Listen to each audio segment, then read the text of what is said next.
করে। বন্ধুরা সব কেমন আছো? আজকে রান্নার আইটেমে আছে রাইসের সঙ্গে মাছ। তো আমি রাইস রান্না করার জন্য দেখো এখানে সবজি নিয়ে নিয়েছি, বিন, গাজর, ক্যাপসিকাম আর টমেটোটা কেটে নিয়েছি মাছ রান্না করার জন্য। আদাটাও যাবে মাছের মধ্যে, কাঁচা লঙ্কা 3টা যাবে রাইসের মধ্যে।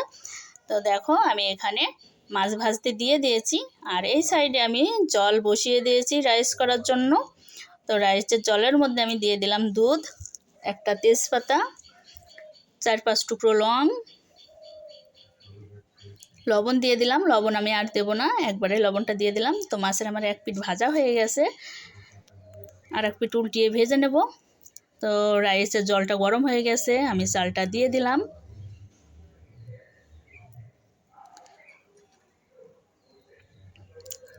রাইসের জলের মধ্যে আমি দুধটা দেওয়ার কারণ হলো জলে অনেক আয়রন থাকে, আয়রন থাকার কারণে ভাত কালো হয়ে যায়। তো দুধটা দিলে কালো ভাবটা কেটে যায়। তো মাছগুলো আমার খুব ভালো করে ভাজা হয়ে গেছে, মাছগুলোকে তুলে নেব। তো এবার আমি রাইসের মধ্যে দিয়ে দিচ্ছি মটরশুঁটি। তো রাইসটা হতে হতে আমি এবার মাছের তরকারিটা বানিয়ে নেব। তো দিয়ে দিলাম জিরা ফোড়ন তেলের মধ্যে, টমেটো তুলে দিলাম তেলের মধ্যে, দিয়ে ভালো করে একটু কষিয়ে নেব। আদা আর জিরা বাটা দিয়ে দিলাম, এগুলো কিন্তু আমি শিলে করে নিয়েছি। দিয়ে দিলাম লবণ পরিমাণ মতো, হলুদের গুঁড়া পরিমাণ মতো, শুকনো লঙ্কার গুঁড়া পরিমাণ মতো।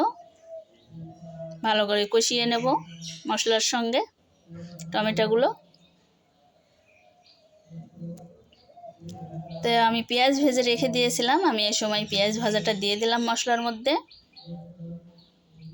তো মশলাটা আমার খুব ভালো করে কষানো হয়ে গেছে, মাছগুলা এক এক করে তুলে দেব সব মশলার মধ্যে। তো এবার আমি জল ঢেলে দেব পরিমাণ মতো।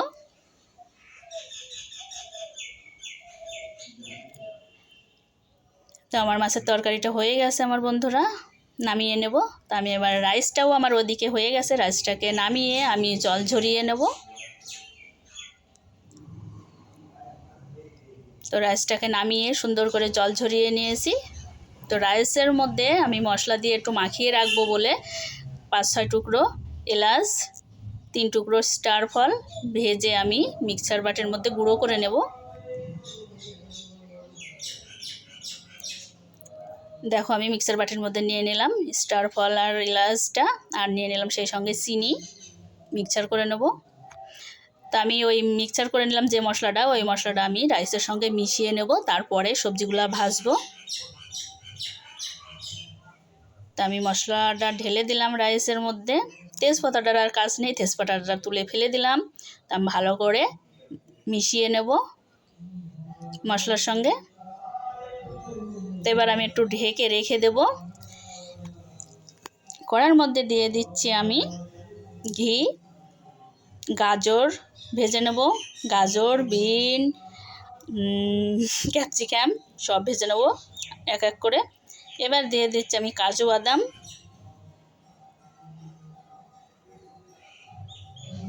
3 টুকরো কাঁচা লঙ্কা। এবার রাইসগুলো তুলে দিলাম আমি।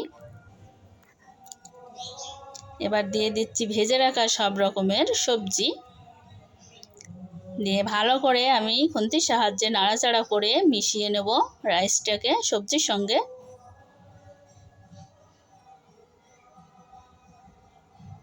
দেখো আমি কত সুন্দর করে মিশিয়ে নিলাম।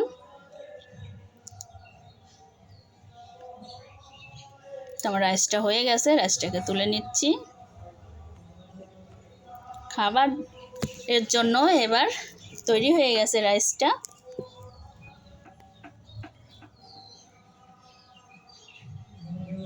দেখো খাওয়ার জন্য আমি প্লেটে তুলে নিচ্ছি।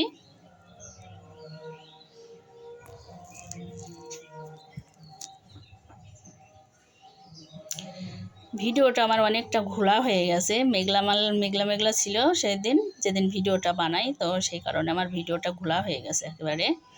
তো দেখো আমি এভাবেই থালাটাকে সাজিয়ে নিলাম রাইসের জন্য, খাওয়ার জন্য। তো আমার মিষ্টি বন্ধুরা তোমরা সবাই ভালো থেকো, সুস্থ থেকো।